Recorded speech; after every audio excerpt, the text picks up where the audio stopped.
Joseph, your very specific question was, can you add a form as a CTA? And my additional forms were grayed out. So the answer is yes, but there's a little bit of a workaround that's required. And so here is, I'm going to share my screen and show you exactly what we're talking about, guys, is below a video, you can have forms and you can have buttons. And those buttons and forms have some sort of limitations. So like this here, you can technically only have one form on the page at a time.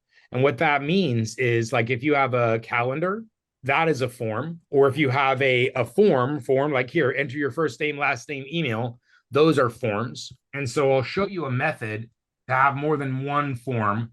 And the idea is to have it as a redirect. So you can see here, this is a form, right? And this is a form. But instead of opening the form on that page, it opens it on the new page. So that's basically the workaround there, Joseph, is yes, you can have forms directly on the page, and yes, you can have more than one, but they can't both be a form type of call to action. And so this is what that means, right? This is a form that you create on Dubb that looks just like this. This is a Dubb form, and that is this type of CTA. And so you can only have one type of embedded form, which is a form, external form, or embedded web page. All of those will count as an embedded form. And the reason is, guys, is because you don't want so many forms embedded on that page directly, because then people have analysis paralysis, right? Like if you have a form like this on the page and you have two or three more of those, is a long page with a lot of forms, and it gets overwhelming for people. And so instead, you could have all three of these could be a form, but one of them would be the form on the page, the most important form. And then the other forms would be what we call a website link type CTA. So right here under assets and presets, calls to action, sorry, that's where your thing would say website link, and you'd place the link to your other form, be it a calendar or a lead capture form, a Dubb form. So yes, you can have forms. Yes, you can have more than one form, but not more than one form on the same page at the same time in the same format. So you'd have to have website link in addition to the integrated form. Okay, so to be clear, and thank you, I appreciate that. So to Yeah. be clear, what I was doing was I was putting URLs, but I was linking them to my Google Sheets, Yep. and I was having to now track two different types of CRMs. So Ah, what I wanted to do was link it back to a form so that eventually I could figure out how to connect that all to one CRM and manage yes, it in sir. my Dubb CRM. How do I get the URL to Sure. back to the form that's actually still with Dubb?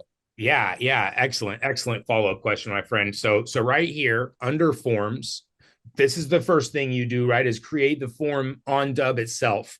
And then you'll see you can say first name, last name, what, right? All this is customizable. And Joseph, if you ever need help creating a form, you can hit that little open mic form that I shared, or email chat, email support, come to these live trainings all the way. Anything you guys need help with, including something like creating a form. So the first step is to create the form.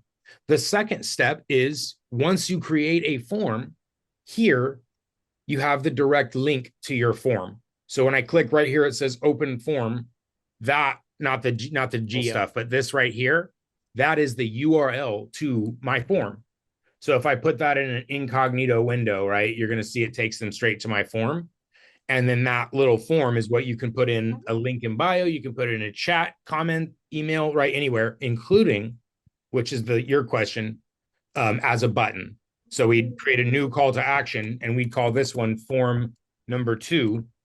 And then the type, instead of the first one, form number 1 is going to be a form, but form number 2 is going to be a website link, and the URL is going to be to that other form. And then I might Okay. sit down here and say submit form number 2 and then save. And so now I could have submit form 2, submit form 1, submit form 3. I could have all three of those buttons right here on the same page. And one of them is a URL on, to a new page, and the other one is on the page itself. Okay. And where'd you say to stop that copy at in front of where'd you say to stop the copy on the URL at? Oh, got it. When you are copying an address. This is like a Google Click ID thing, guys. So it's yeah, exactly here. And you know, let me just talk to my developer about having that removed because it kind of shouldn't be there. It's when you are internal. These are all of our forms, and you click the three dots here, and then it'll say open the form. And I don't think your guys's might not have any of this question mark stuff there. It might not even have that there. Mine does because it's like the parents account. I'm doing tracking for ads and things. But it's this thing right here. It's everything before that little question mark. And technically you could just copy the whole entire link too. That wouldn't really matter. But it is just this first part.